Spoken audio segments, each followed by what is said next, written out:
ಯಾದಗಿರಿ ಜಿಲ್ಲೆಯಲ್ಲಿ ಮಳೆಯ ಅಬ್ಬರ ಜೋರಾಗಿದೆ. ಭಾರೀ ಮಳೆಗೆ ಅವಾಂತರಗಳು ಸೃಷ್ಟಿಯಾಗಿದೆ.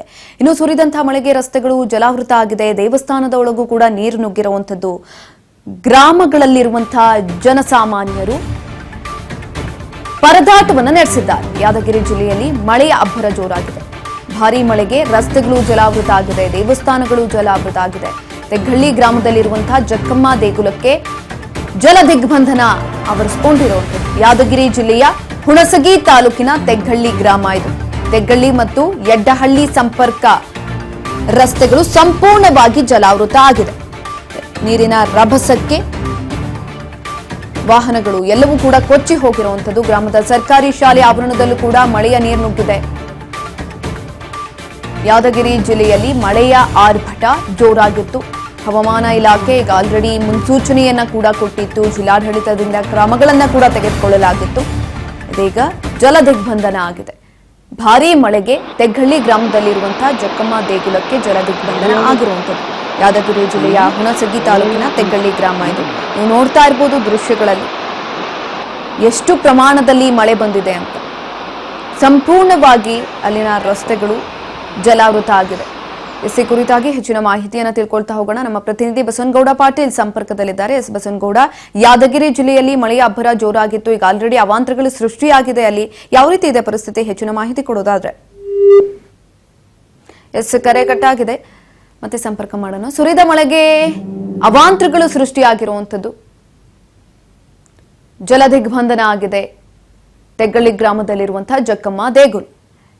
ಇನ್ನು ರಸ್ತೆಗಳು ಜಲಾವೃತ ಆಗಿದೆ. ಧಾರಾಕಾರ ಮಳೆಗೆ ಉಕ್ಕಿ ಹರಿತಾ ಇದೆ ತೆಗ್ಗಳ್ಳಿ ಹಳ್ಳ. ಎಸ್, ನಮ್ಮ ಪ್ರತಿನಿಧಿ ಬಸವನಗೌಡ ಪಾಟೀಲ್ ಸಂಪರ್ಕದಲ್ಲಿದ್ದಾರೆ. ಎಸ್ ಬಸವನಗೌಡ ಪಾಟೀಲ್, ಭಾರೀ ಮಳೆಗೆ ಅವಾಂತರಗಳು ಸೃಷ್ಟಿಯಾಗಿರುವಂತದ್ದು. ಈಗ ಆಲ್ರೆಡಿ ದೇವಸ್ಥಾನ ಕೂಡ ಜಲ ದಿಗ್ಬಂಧನಕ್ಕೆ ತಪ್ಪಿಸ್ಕೊಳ್ಳೋದಕ್ಕಾಗಿಲ್ಲ ಅಂತ ಒಂದು ಮಳೆ ಬಿದ್ದಿದೆ. ಅಲ್ಲಿ ಯಾವ ರೀತಿಯಾಗಿದೆ ಪರಿಸ್ಥಿತಿ? ಹೆಚ್ಚಿನ ಮಾಹಿತಿ ಕೊಡೋದಾದ್ರೆ. ಯಾದಗಿರಿ ಜಿಲ್ಲೆಯ ಭಾರಿ ಸುರಿತಾ ಇದೆ ಮಳೆ ಅಂತ ಹೇಳ್ಬೋದು. ಯಾಕಂದ್ರೆ ರಸ್ತೆಗಳು ಕೂಡ ಸಂಪೂರ್ಣ ನೀರು ಆಗ್ತಾ ಇದೆ. ಅಂದ್ರೆ ಯಾದಗಿರಿ ಜಿಲ್ಲೆಯ ಹುಣಸಗಿ ತಾಲೂಕಿನ ತೆಗ್ಗಳ್ಳಿ ಗ್ರಾಮದಲ್ಲಿ ಕೂಡ ಮಳೆ ಬಂದು ಸಂಪೂರ್ಣ ರಸ್ತೆ ಕೂಡ ಜಲಾವೃತವಾಗಿದೆ.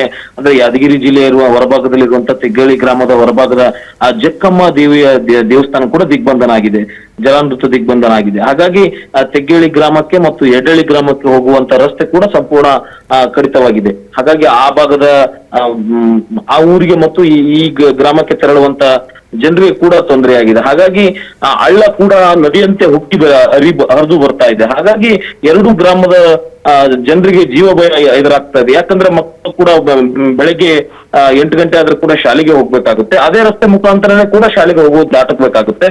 ಹಾಗಾಗಿ ಮಕ್ಕಳು ಕಳಿಸಲು ಕೂಡ ತಂದೆ ತಾಯಿ ಕೂಡ ಭಯಭೀತರಾಗಿದ್ದಾರೆ. ಯಾವ ರೀತಿ ಇದ್ರ ಬಗ್ಗೆ ಪರಿಹಾರ ಮುಂದಿನ ದಿನಗಳಲ್ಲಿ ಶಾಸಕರು ಕೂಡ ಅದ್ರ ಬಗ್ಗೆ ಪರಿಗಣಿಸ್ತಾರೆ ಎಂಬುದು ಕೂಡ ನೋಡ್ಬೇಕಾಗುತ್ತೆ. ಸುಕನ್ಯಾ. ಎಸ್ ಬಸವನಗೌಡ, ಒಂದ್ ಕಡೆನಲ್ಲಿ ಈಗ ಆಲ್ರೆಡಿ ಹವಾಮಾನ ಇಲಾಖೆ ಮುನ್ಸೂಚನೆಯನ್ನ ಕೊಟ್ಟಿತ್ತು.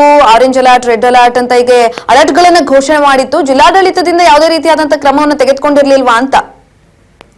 ಸುಕನ್ಯಾ, ಈ ಭಾಗದ ಅಂದ್ರೆ ಯಾದಗಿರಿ ಜಿಲ್ಲೆಯ ಹುಣಸಗಿ ಭಾಗದ ಕೆಲವು ರಸ್ತೆಗಳಲ್ಲೂ ಕೂಡ ಅಂದ್ರೆ ಪುರಾತನದ ಸೇತುವೆಗಳಿದ್ದಾವೆ. ಹಾಗಾಗಿ ಆ ಪುರಾತನ ಸೇತುವೆಗಳು ಕೂಡ ತಳಮಟ್ಟದಲ್ಲಿದ್ದಾವೆ. ಆ ಹಳ್ಳವನ್ನು ಬಂದ್ರೆ ಸಾಕು ರಸ್ತೆ ಸಂಪರ್ಕ ಸಂಪೂರ್ಣ ಕಡಿತವಾಗುತ್ತೆ. ಹಾಗಾಗಿ ಆ ಭಾಗದ ಜನರು ಆ ಕಡೆ ಇರ್ತಾರೆ, ಈ ಭಾಗದ ಜನರು ಈ ಕಡೆ ಇರ್ತಾರೆ.